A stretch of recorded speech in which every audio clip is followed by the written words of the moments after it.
Bonjour et bienvenue à notre revue financière quotidienne du lundi. Voici ce qui fait la une sur les marchés aujourd'hui.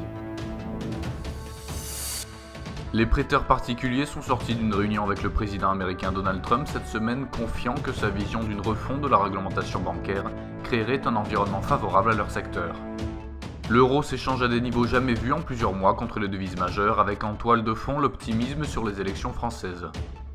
Le dollar canadien a enregistré son niveau le plus bas en 14 mois et le dollar australien en 4 mois, alors que le cours du pétrole glissait vendredi, tandis que la monnaie refuge, le yen, était en augmentation car l'évaluation des risques oscillait. La paire euro-dollar est restée stable au-dessus des 1,0973, le SSI entre finalement dans la zone de surachat, des échanges volatiles attendus. La paire livre-dollar commence le processus de cassure de la figure du drapeau haussier, ce qui est en faveur de la poursuite de notre perspective haussière pour la période à venir. La paire dollar australien dollar US a essayé de briser les 0,7383 sans réussir à se maintenir en dessous et montre un biais légèrement et temporairement haussier.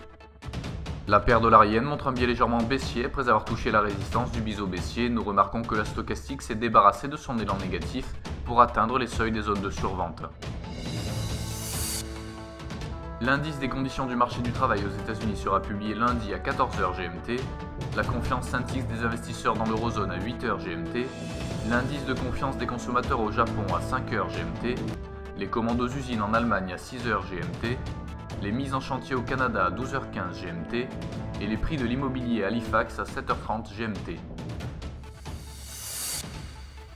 Nous espérons que vous avez apprécié nos perspectives marché de ce lundi. Nous vous souhaitons au nom de toute l'équipe une journée productive sur les marchés. N'oubliez pas de vous connecter demain matin pour retrouver les dernières nouvelles et événements des marchés financiers.